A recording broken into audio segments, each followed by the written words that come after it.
almost completely tanked my reselling business recently, doing something that at the time didn't seem like it was all that bad, but looking back on it, I wish I would have been a little bit more careful.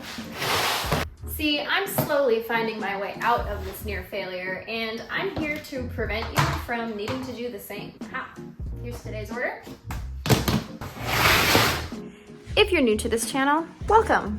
This channel is for all of the resellers, or if you want to be a reseller, or if you're thinking about reselling and just haven't started yet, or if you're the type of person that just enjoys watching somebody start a small business from home from scratch, you can also sit with us. Feel free to subscribe. So I'm sure you're curious, Taylor, what did you do that almost tanked your reselling business? Well, the simple answer to that is I fell into the dreaded death cycle. No, you heard that right. I said the death cycle, not the death pile. If you're a reseller, you're probably familiar with the term death pile. You know, that pile of stuff that you bought to resell that's just sitting in the corner of your room. You know who you are. Don't worry, we're all guilty of the same. But I'm not talking about the death pile. No, I'm talking about the death cycle. What is the death cycle, Taylor? Well, I'm here to tell you. Maybe you've never heard of the death cycle. And that's because I just made it up. At least I think I did. I did a pretty thorough Google search on it and nothing came up. So I'm officially coining this term, the death cycle. Well, to understand the death cycle, you have to understand how one ends up there. And it's actually very simple. I'll just need a paper and a marker. Oh, look at that, my favorite color. You get to the death cycle by not only running out of space in your listed inventory, but also in those dreaded death piles. Seriously, stop adding to your already atrociously high death piles. Thank you. See? Simple. No space. If we have no space, we cannot source. Can't source. And if you have no space in your inventory and you can't source, then what? You can't list. Well, I suppose you could list and then just leave your listed inventory in your death piles, but you and I both know that that is not a good idea. Don't do it. You see where this is going. What happens when we stop listing? Well, if you're a believer in the eBay algorithm, which I know based on my experience in this community, most of you are, then the algorithm is going to think, this store is really inactive, and you'll make no sales. Okay, I'm being dramatic. Obviously, you might make some sales, but we know that if you're not listing consistently, your sales are going to drop like a hot potato. So how does this complete the cycle? Well, think about it. If you're not making sales, you're not going to free up the space that you need to list. And so the cycle starts over. And there we have it, the death cycle.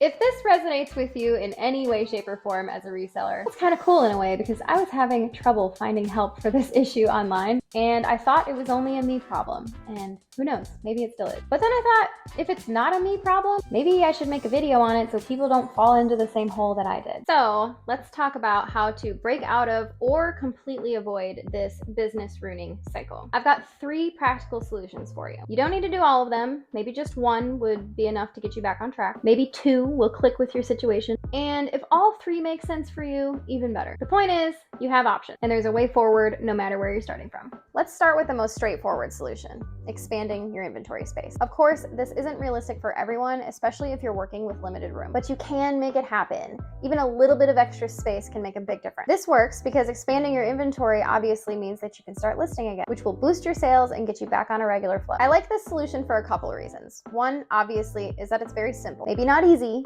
but simple. And 2 is I actually almost started a home organization business, so I know a lot about space saving. And trust me, I turned a 16 square foot closet into a master closet for both mine and my husband's clothes.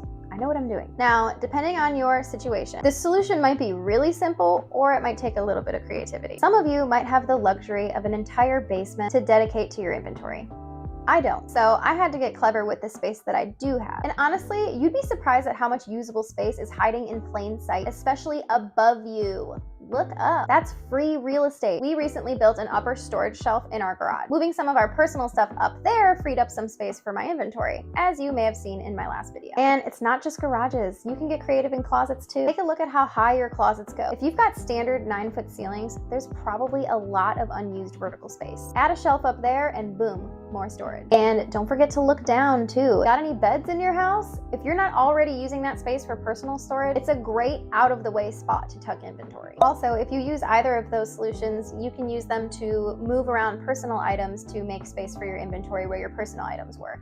Just depends on where you want to store your items. If you've already maximized every inch of your space and there's truly nowhere else to expand, here comes my inner Marie Kondo. Ask yourself, is there anything you can let go of? Maybe a bulky piece of non-storage furniture that you don't really use, or a closet full of clothes you never wear, or just random stuff you've been holding on to for no real reason. Ultimately, it's up to you to decide your priority. If keeping that stuff matters more, that's totally fine. We'll move on to solution 2. But if not, it might be a good time for a purge. It is springtime after all. And as I've said in previous videos, please be respectful of yourself and anyone that you live with when it comes to storing inventory. Don't let it take over your entire home. Let's move on to number 2, purging old inventory.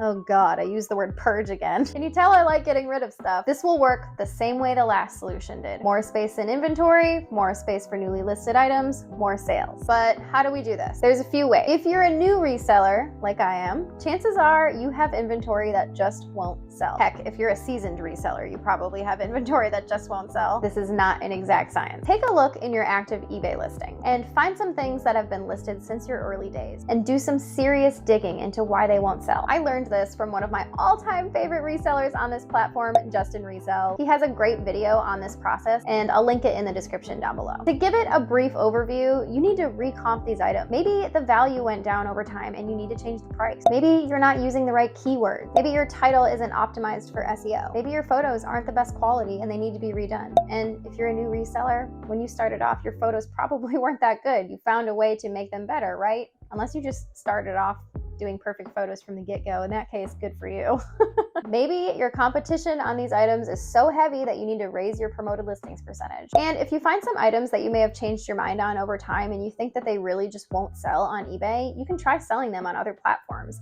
Facebook Marketplace is a really good place to sell things that you aren't really sure will sell, especially if you're selling them at a lower price point. You don't even have to pay any fees if you sell something to someone on that platform. Or you can just accept that the item was a really bad buy and donate it back to where it came from, or put it in your community garage sale. Oh, and just really quick, this is a little eBay life hack. It probably belongs in another video, but I have to put it here. I would feel guilty if I didn't. Every single one of your listings renews by itself every 30 days. And each listing that renews costs you one of your listings. So when you first start off on eBay, you get 250 listings a month for free. If you have an eBay store, you might get more. But whether you have those free listings or you have more of those listings, eBay uses your listings to relist your items every 30 days. When eBay automatically renews your listing, it does not bump the item up to the top of search results. But if you renew these listings yourself, it will. While you're in the process of relisting these items every 30 days, that would be a good time to recomp your items and adjust things as needed. Okay,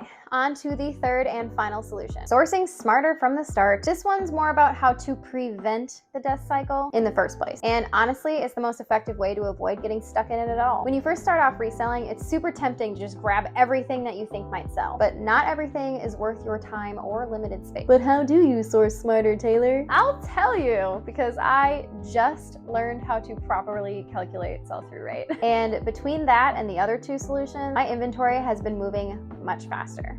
And as I'm filming this today, I actually just found out that this past week, I met my weekly sales goal for the first time ever.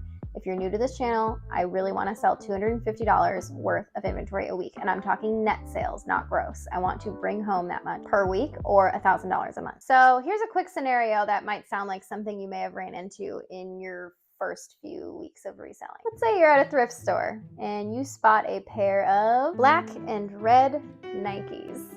And they're $25. You pull out Google Lens, you snap a pic, and see tons of listings, some of them saying these are worth up to $300. You're new, so $25 to $300 sounds like a wonderful flip, and you grab them. But once you're home, you check sold comps on eBay and realize they've really only been selling for just over $100. Still decent, so you move forward. Then eBay flags them as requiring authentication. No big deal, right? you list them anyway. They sell for $120.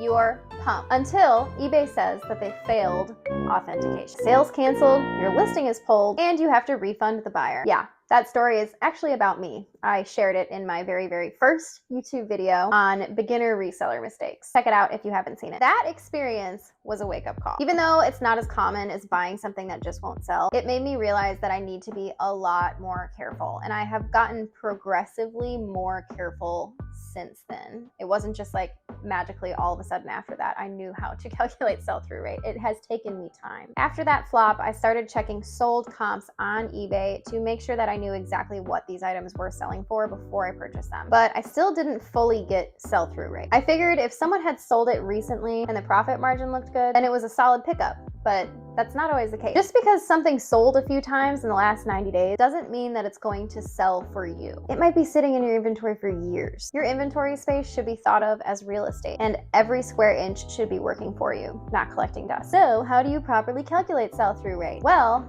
don't use a calculator because it's actually just kind of simple math that you can do in your head. Let's say you find a different pair of shoes, like some Vans, for example. They're one of my favorite brands to sell, and they never give me trouble. And they're always in good condition because they just don't wear down. You type in the style, the color, the size, etc. into the eBay search bar, and there are 100 active listings. You then switch to sold comps, and you see that 300 of them have sold in the last 90 days. That means more are selling than are listed, which is a really good sign. Those shoes have a high sell-through rate, and there's a strong demand for them. Now, flip the scenario. You look it up and see that 300 are listed, but only 50 are sold in the last 90 days. That's a low sell-through rate. And it means every 90 days, 50 people are coming by to look for these shoes, and they have 300 options to choose from. Now, you can take the risk and make your listing really stand out with a super fair price and good photos, but then you're also accepting that this listing might collect dust a little bit longer than you hoped for, and you're not getting the return on investment that you'd like either. A good rule of thumb here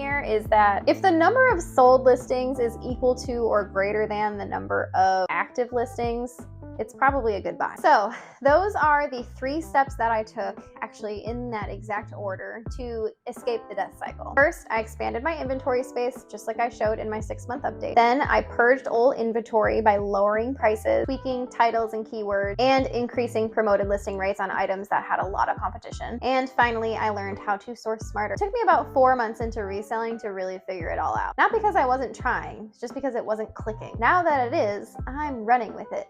Full speed. Now, if you're thinking, Taylor, I've already expanded my inventory space, I've purged what I can, and I'm sourcing smart, then you might just be in the waiting phase. Sometimes, despite doing everything right, sales slow down, inventory sit. It happens to all of us. And in those moments, the most important thing to do is not to panic and start making desperate decisions. Trust your process. Trust the experience that you've built. Sometimes the smartest move is just to hold steady and let your store catch up. The sales will come. All right, that is all the helpful advice I have for today's video. Again, if you're new here, my goal is to make $1,000 a month on average by the end of the year, net, not gross. I was making pretty decent progress towards that until I hit the death cycle, but then I found my way out. So if you're interested in following this journey to see where I end up, please subscribe. And to the couple hundred of you that just recently subscribed, hello, and thank you so flippin' much for the support.